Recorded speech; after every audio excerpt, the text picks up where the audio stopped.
Hello, Mark. How Hey, are Justin. you? Another reactor. Yes, doing pretty good this week. Can Yourself? I rant? Do it.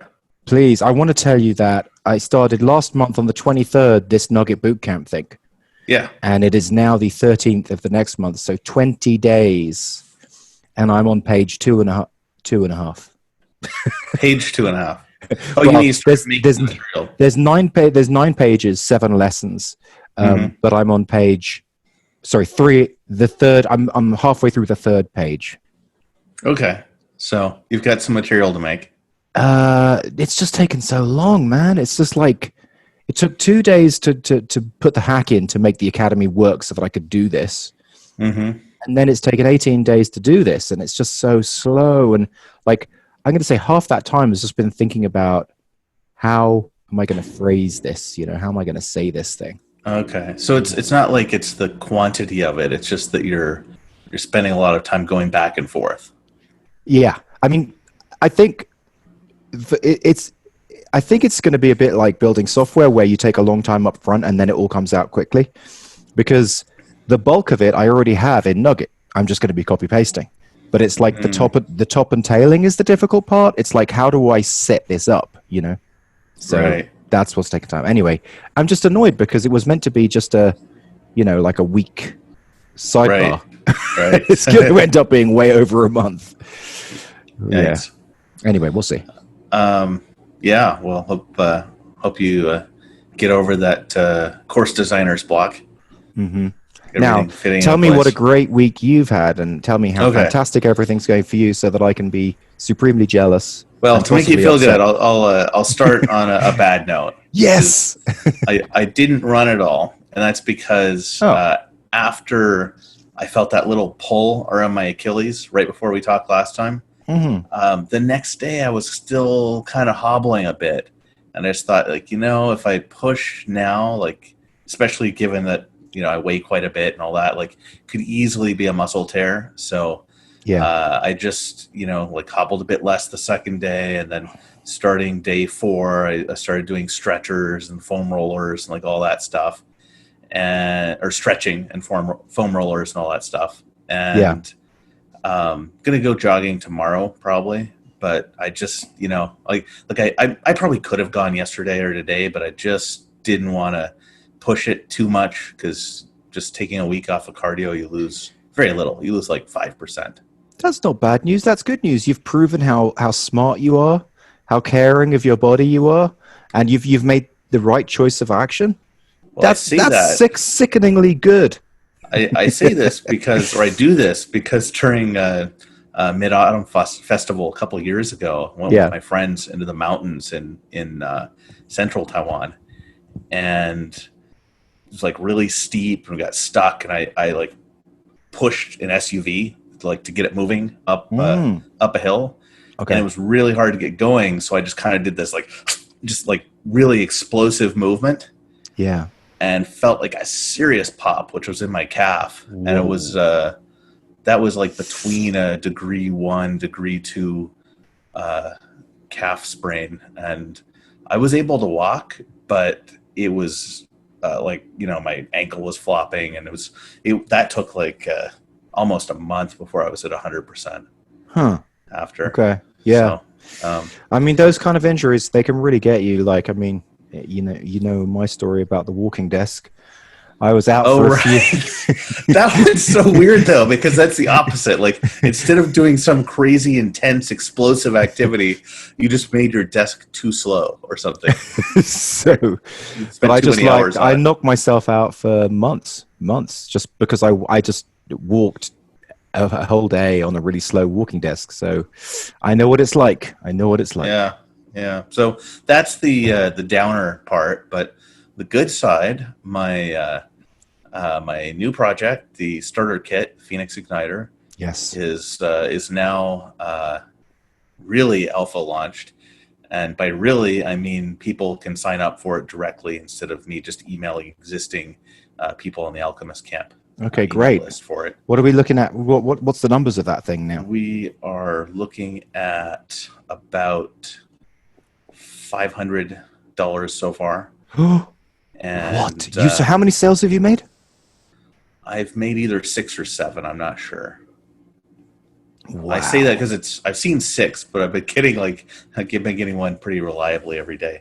So let's just talk about the iteration speed, because Yeah. how long did it take you to iterate? So from beginning to where you are now with Alchemist Camp to get your first $1,000. Ooh. Well, it was 5 months before I charged for anything. But once I did, I already had some audience, and there was some pent up demand. So I think it was 2 weeks. Within 2 weeks of making it You'd possible made to buy. 1,000, but you Yeah. spent 5 months building up to it. So this Yeah. time round, from the moment you sort of from the moment you showed me that landing page to getting $500, how long would you say that is? Still about 2 weeks. And it's kind of similar because this time I didn't send it to my whole Alchemist Camp email list or something like that. In fact, my existing customers got it for free, but I had an email list of about 100 people, which is about double what I had for Alchemist Camp. And I just said, hey, this is an alpha. It's seriously discounted. If you want to get it, here's a link. You'll keep this price. In the case of Alchemist Camp, or in the case of this, like, you own the product now. Sounds to me like it's 5 months, 2 weeks versus 2 weeks. You could look at it that way, yeah. Although, on the other hand, I have a lot of credibility because of the previous 2 years, so it's Okay, hard to say. fair enough. But But it's pretty cool. It's nicely done. yeah, yes, got some sales. I've added documentation to it, which I think I had just started when we talked last week, but I've added more.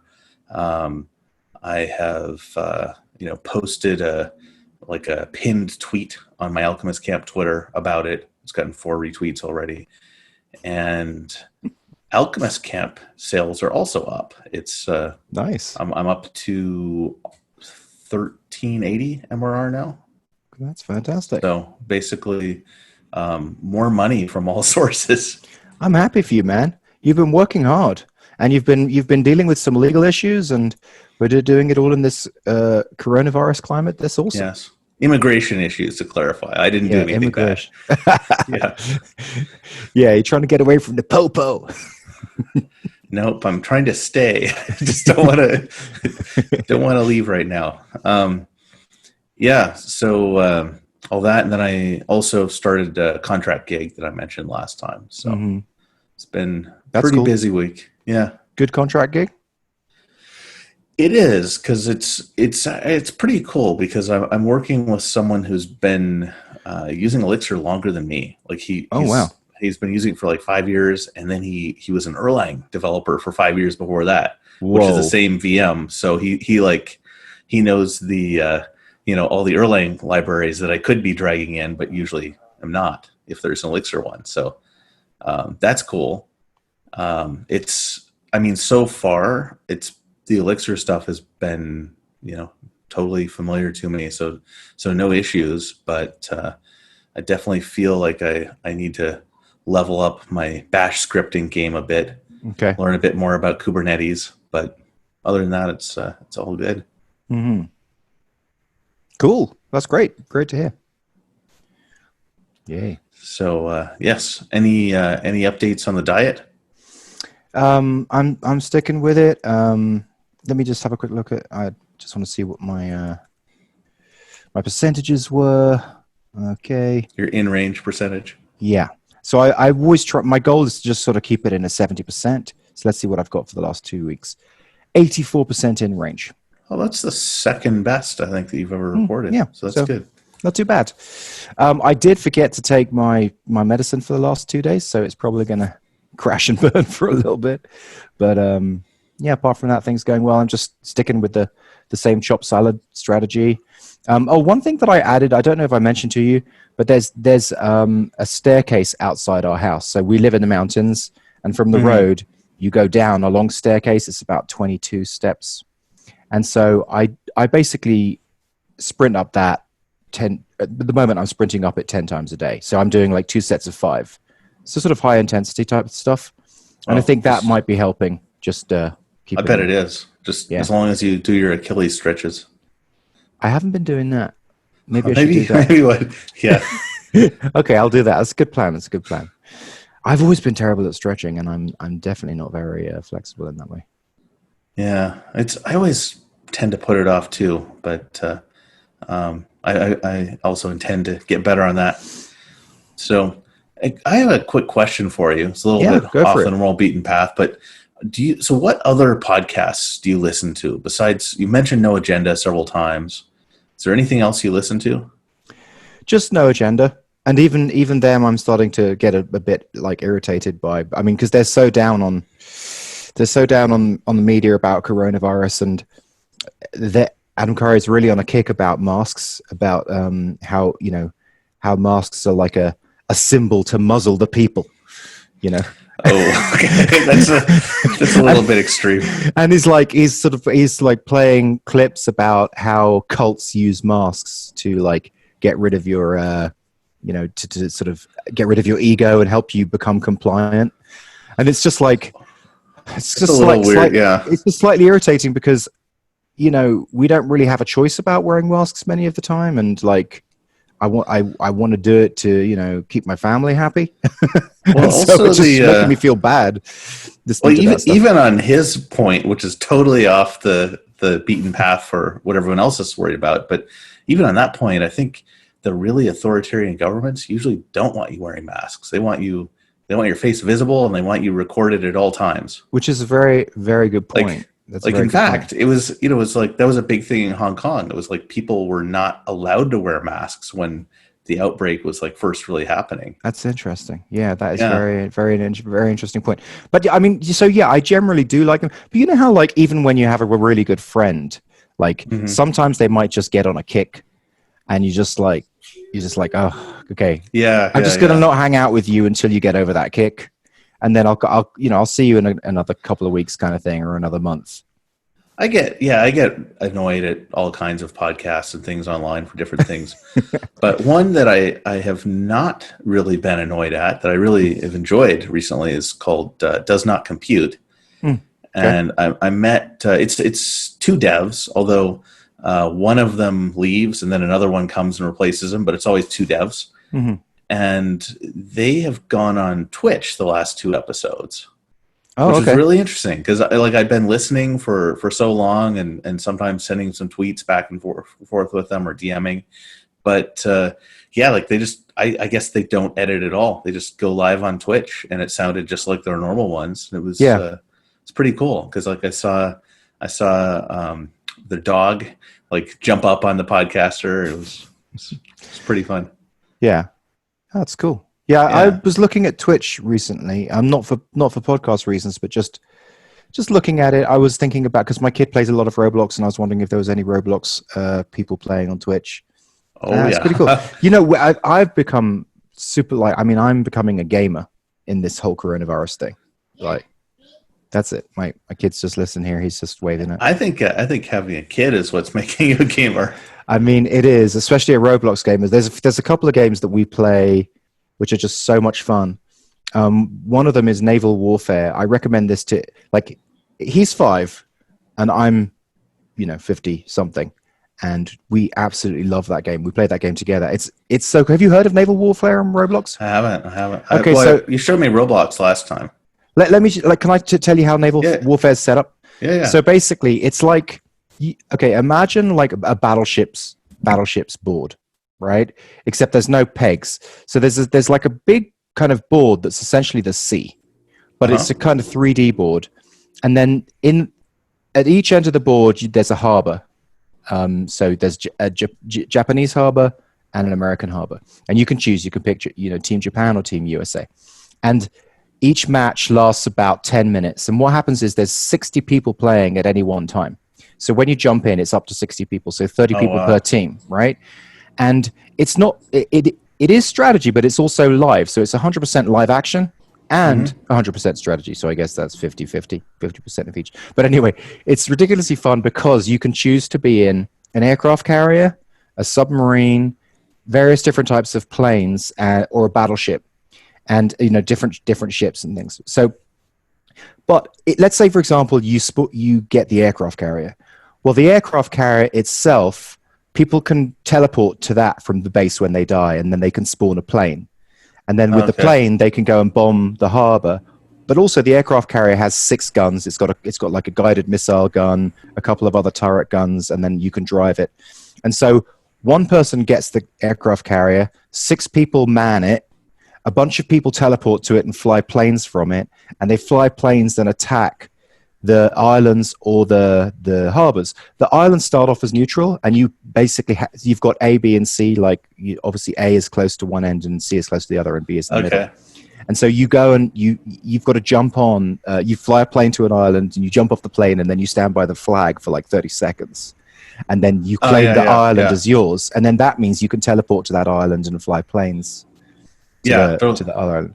And I've played a lot of games with capture the flag kind of dynamics. That one's pretty fun. I mean, it's the graphics are just like terrible. I mean, there's no, it's like completely blocky. It's like probably one of the lowest graphic quality Roblox games there is. But the controls are really difficult. Like you know, to use a mouse pad, you've got to like at least practice for like half an hour to just be able to fly a plane. Wait, so that game's within Roblox? It's within Roblox. It's called Naval Warfare within Roblox. Yeah. Okay. But man, once you get into it, it's so fun. There's so many strategies, so many ways of winning the game. Like, for example, you know, maybe myself and Jack will spawn 2 aircraft carriers, and we'll both go up the board from on different sides, and then we'll park the aircraft carriers on the very corners of the board, and then we'll go and spawn planes from the aircraft carriers and go and bomb the base. Right. Yeah. Real-time strategy is probably my favorite game genre. Yeah, it's so much fun. Yeah, I enjoy that stuff too. And there's another game called Skyblocks on Roblox, which is just sort of like a Minecraft thing. You start off with a little island that's sort of in the middle of the sky, and you grow wheat, and you sort of build your farm, and then you can grow carrots, and then you can build your house.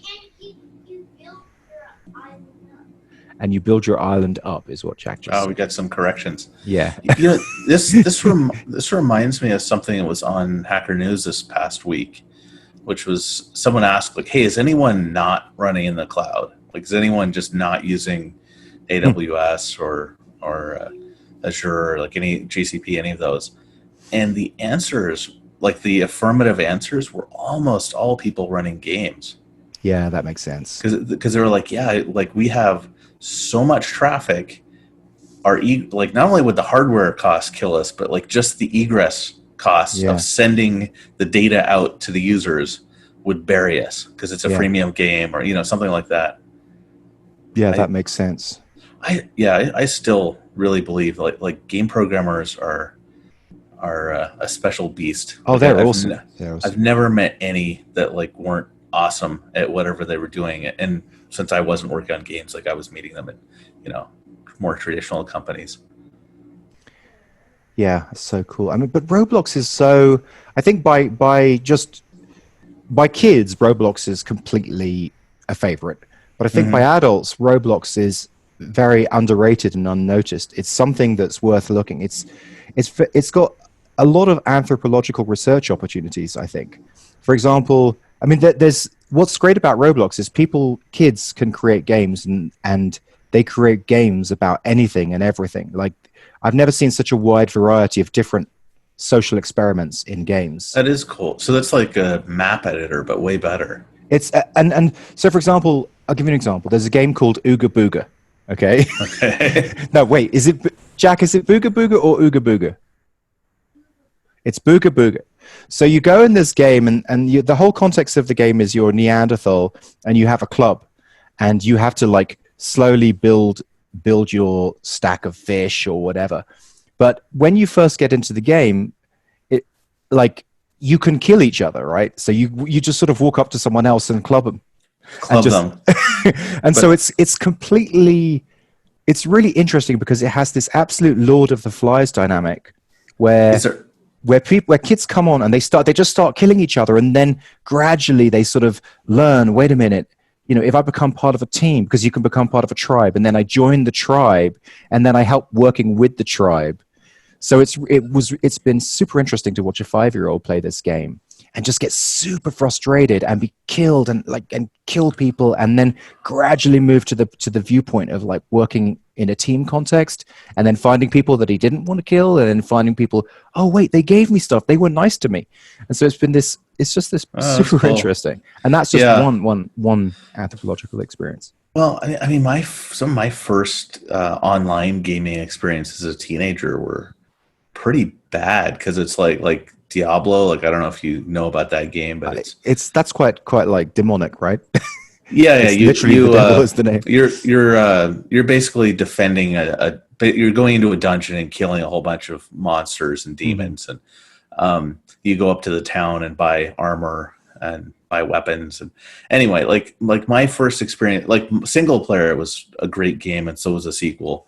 But my first experience, like playing online on Blizzard's platform called BattleNet, was I just spawned, and then some like amazing badass who was like had glowing armor and whatever, like came up and just like pasted like and just killed me. Yeah, That was that's like my first experience. So it's like you just step out of the door in the morning and a bulldozer rolls you over. it's like that was my first experience with Roblox. Jack invited me into a game called a Pizza Tycoon game, but they all have swords. So the idea is to build up your pizza factory. Pizza with swords. You build up a pizza factory, but you also have swords, so you can go around and kill people and stop them from building up their pizza factory. So we spawned into the game, and the first thing that happens is this guy walks up and he's like, "Slash!" Yeah, yeah. it's That's it's hilarious. that's that's one of the four core player types. Have you heard of Bartle player types? No, I haven't. Tell me. Okay, so this is a cool thing because it applies not just to games but to product design in general. Hmm. But they're like four core types of gamers.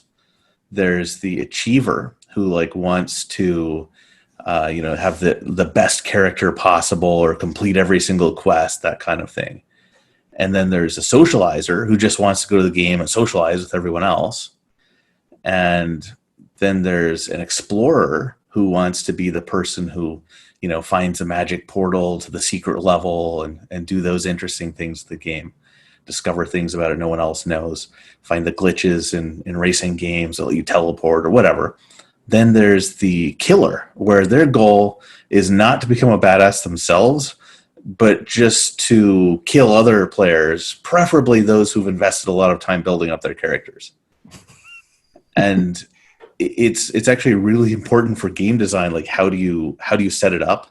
Because like the achievers hate the killers because they're like the exact opposite. The achiever like wants to build up this thing, and the killer just wants to ruin it.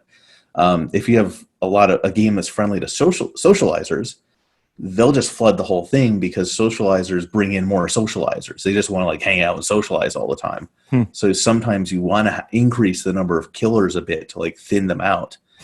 And then like the killers hate the explorers because the explorers don't care if they get killed that much. And sometimes they'll have some, rare and powerful item that'll just, wreck them. So it's really interesting, but it's been around for 10 or 15 years. Like game designers all talk about it when they're balancing out a game and trying to make sure that it's not just one tiny segment of people that can enjoy it, but they can get like the maximum number of everyone enjoying it. That's awesome. Yeah, Yeah, games are fun. for sure.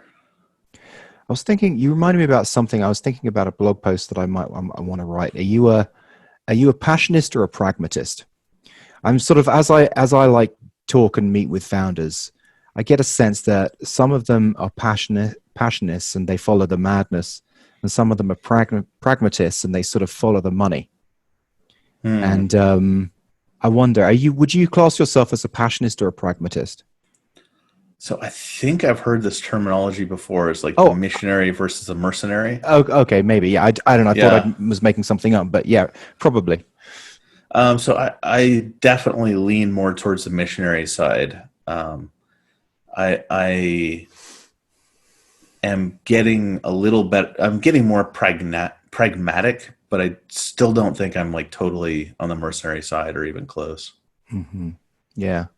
Because I mean, to me, it's well. Part of it is I think a lot about competition. And I think if there's something where it's just like obviously a good deal, like everyone will do it and then it'll get super crowded and competitive. It was like, if you were watching an 80s martial arts movie with some guy with a six pack who's like really good at Taekwondo or something, like, oh, I got to do that.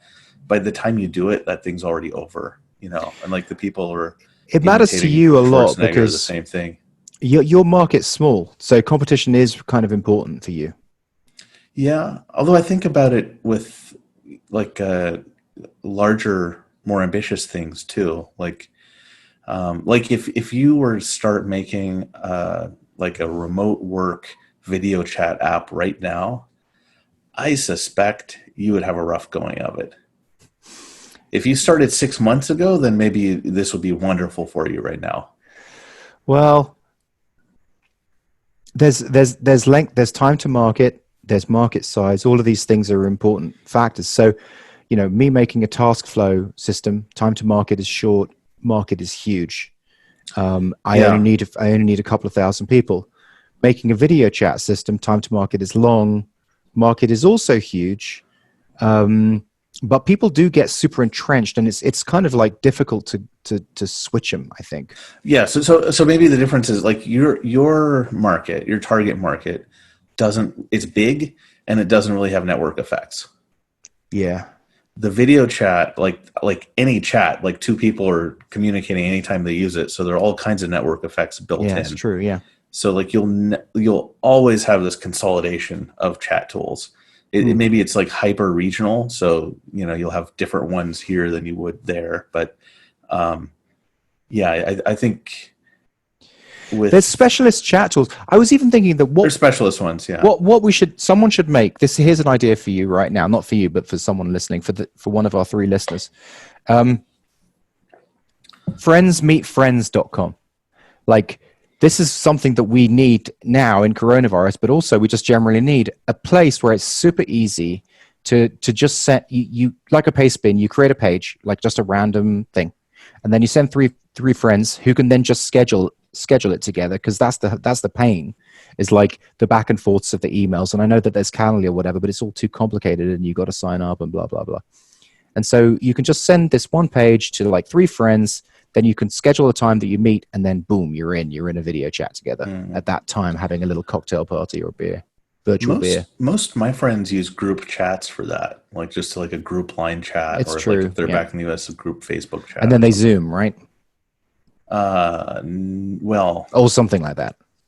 We just meet up.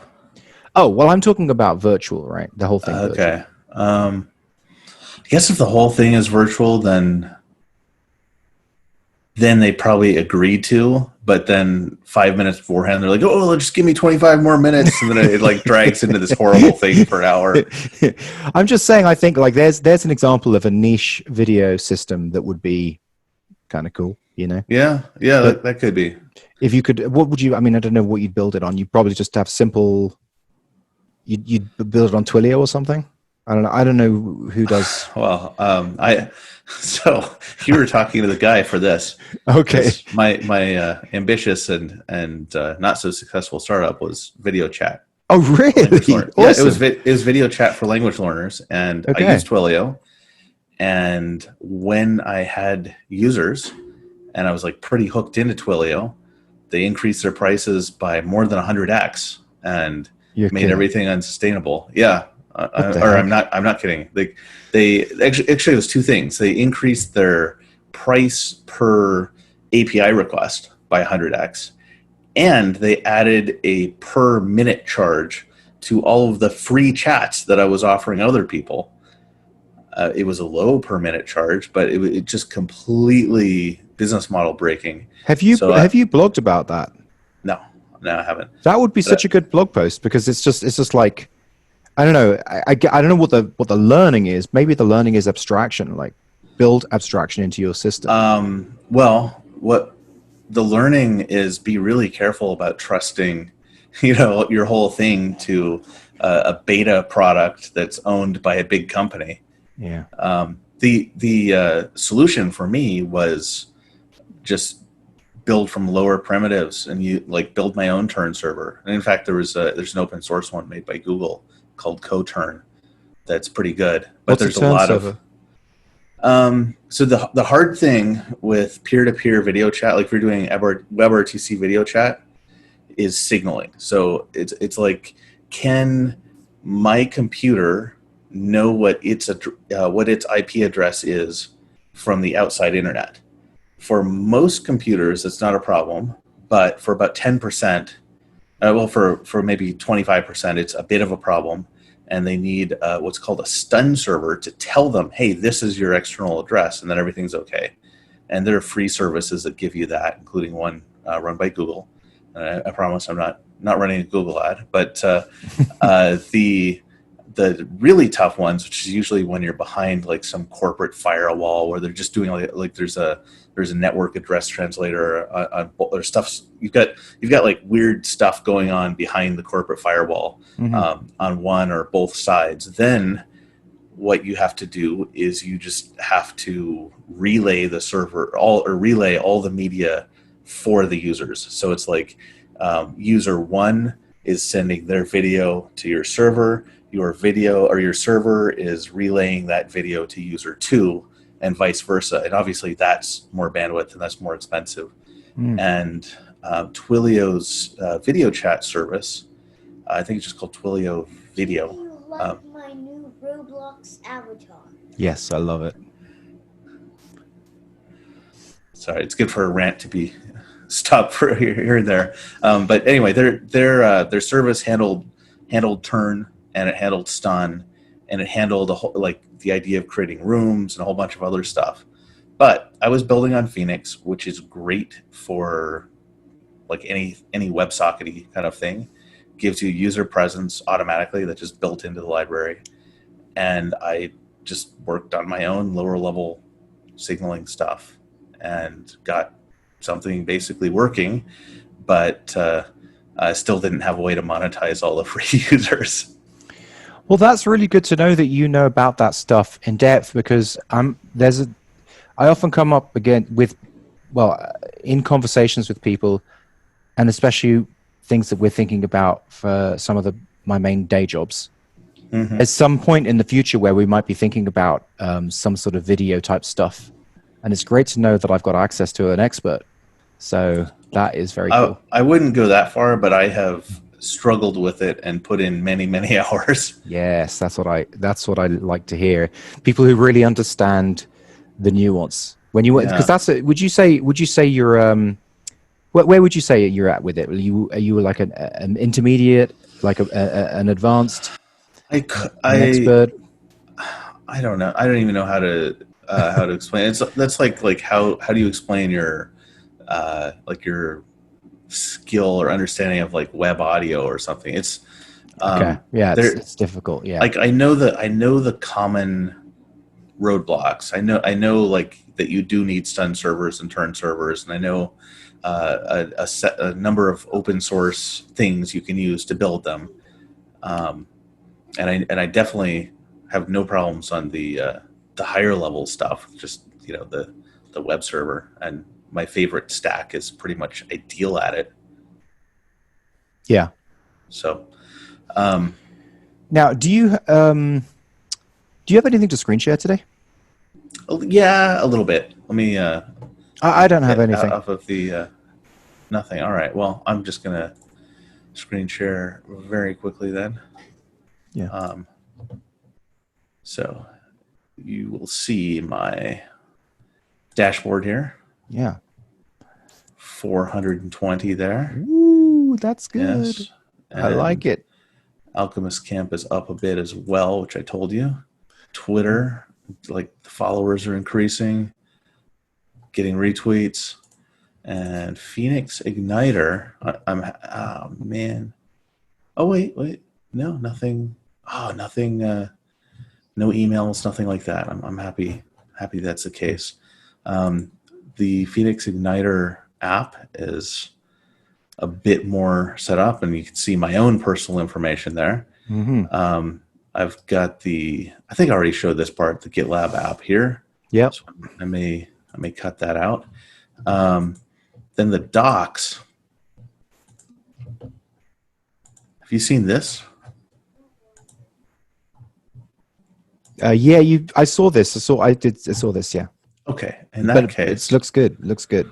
in that case, I'll just skip out the whole igniter part. That's really all I got to show. Okay, maybe I'll do a quick one. Let me just see here. So I did the last time I showed you. So you saw the 7 factors of your success, right? Yeah, you showed that. Okay, so I'm super happy with that. And then I added this little thing, which is like how to navigate this boot camp. All pages have a next step button. Who is teaching this? And then the next step is the level up within your context. We spoke about this is what I showed in that last episode, which has now got this. Maybe I'll just make that not work. You can just change the route. Yeah, that's change good. the route. Yeah, I'll just change the route. Okay, so that's fine. So then got the 3 games of level up. The indie founder level up game, the product. Had I got this far? I don't think I'd got this far the last time I spoke to you. I don't. No. Wait. So go up like a tiny bit. Yeah. Laws of level up games. When you start playing, you start at level 1. To start leveling up, you need the basic skills. The level ups happen one at a time. So is this like Nathan Barry's like 3 separate ladders thing? I don't know. I've never seen that. Okay. He wrote something about that like a few months ago. Okay. So basically, level ups happen one at a time. There's no skipping levels, and when you level up, the game becomes more fun over time because you get superpowers. And experience points don't carry from one game to another, which is kind of key. So what I then said is there's 3 level up games that indie founders play. One of them is, your founder level up. So during the entirety of our career, we level up as we move from one product to the next. That's kind of a macro game. Then a product level up. During the span of each product, we level up as we learn about that product business market combination. Each product is its own level up gain, i.e. B2B SaaS in healthcare. And then a skill level up. So each new skill we learn is its own level up as game as well.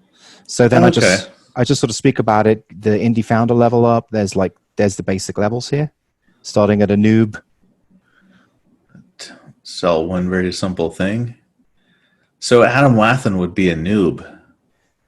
He just sells a lot of one thing at a time, going from Twitter to Gumroad. I think that's probably true. He could be a bit, but no, right. well, no, because if you look, let's see, he's at least a seller because he sell one very simple thing. Right. That sounds funny. A grower build traffic using multiple methods, sell multiple simple products. Okay, so it's at least a grower. But then a builder is like someone who's like, okay, I'm now going to move on to recurring revenue. I'm going to go on to like a more complicated product. I'm going to go on to a SaaS or a membership site, something like that. And really quick, are these which game do these apply to? This is the indie founder game. Indie founder game. Okay. Yeah. So this is your macro level up course. So then you become a refiner, which is sort of where you refine your product, you refine your marketing, your sales, your support, your churn. And then you sort of get better at locking it down. And this is really about product market fit. This stage is like where you really are understanding your market. You're really locking it in. And then you become like a Rob Walling where he's a scaler. So you basically scale what he did with Drip. You scale your team, you scale your product, you scale customer acquisition. And then if you're super cool, like Rob Walling, you can become an exiter where you set that product for sale and you sell it. And then you can become a baller where you take on major challenges and invest in other companies and become a mentor. It's like Elon Musk or something. Yeah. I mean, Rob probably fits this category as well. Like, bits are easy. Let's take on space travel. Then there's the product level up. I just kept this super simple because it would be impossible to say all the different level ups. Every product's different. Hey, babe. Yeah.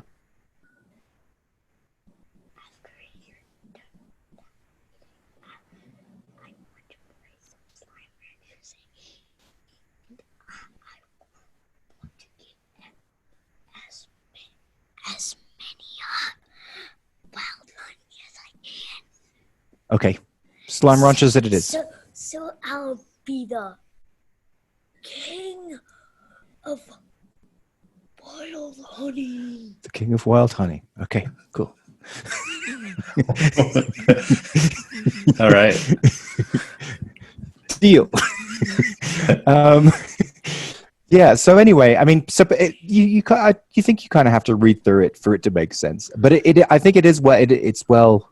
Although I say so myself, it's kind of well written, and it's good. It's an engaging lesson, and then skill level up. I wasn't expecting to write much about this, but I had a bit of help from Ken Wallace, and he's founder of Mastermind Jam.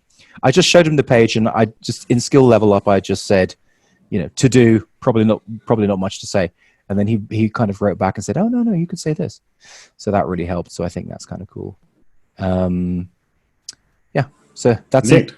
And then on this next page, which is learn what customers will pay for. Yes. Yes. So That's one I've been thinking about a lot. yes. Because it's really strange sometimes. And I think the only reason why it's not too rough for me is because I'm basically selling to people who are like me. Because I pay for learning how to do technical things, and I also pay for, courses and tools and stuff like that. I mean, you just said what probably the central thesis of what I'm trying to write here is, which is, the main point about being an indie founder is like, as much as you can know, if you're the customer, it's the perfect situation because you're just giving yourself an absolute edge. Because you don't have to speak to people. You can just like look in your own head. Yeah. Or if I do speak to them, it's just it's quicker to get started. Like I have a better idea of what kind of stuff they'll respond to at all. Exactly. You know how to speak to them. You know how to engage with them. So it's a market that you are part of. You understand how to connect with. It's perfect. Perfect. Just gotta. All right, so let's do goals. My kid is like really wants to do play Slime Ranchers. Yeah. And get loads of wild honey He- so I can be The Wild Honey King. He wants to be the Wild Honey King, so of Slime Ranchers. So that's why we need to wrap up this show pretty quick. Alrighty. So goals for my goal is going to be try and stick 70% blood sugar, and I tried to get this thing ready for review by today, and I failed. So let's do next week. Next Wednesday, fully finished and ready for proper review. My goal was, let's see, it was to do some more work on Alchemist Camp, which I didn't. Instead, I kept doing more on Phoenix Igniter because I was excited about it. Rightly so. You did brilliantly with it. So this week, I'm really going to get some more done on Alchemist Camp because I'm just about done with the whole series related to this podcast and the live view intro. Yay! And then I'll flip over to the paid series, which should be good for paid signups. When will we have a website? Oh, I don't know. It's I just got like it's something That's not I part could of have the done. series? So I could have done that so fast. It has to be. I could have, but they just keep releasing more updates, and I'm just like, I got to upgrade this library. It's still pre 1.0, and even after I do, it's still pre 1.0. So I'm more worried about just getting more screencasts made. So goal is publish 2 screencasts. Okay. Yes. Good goal. And I'll watch one video on Twitch about Roblox. Oh, okay. Well, I'll send you a link to Naval Warfare and just play it, man. It's so cool. It's so cool. All right. Sounds like quite the task. All right. Okay.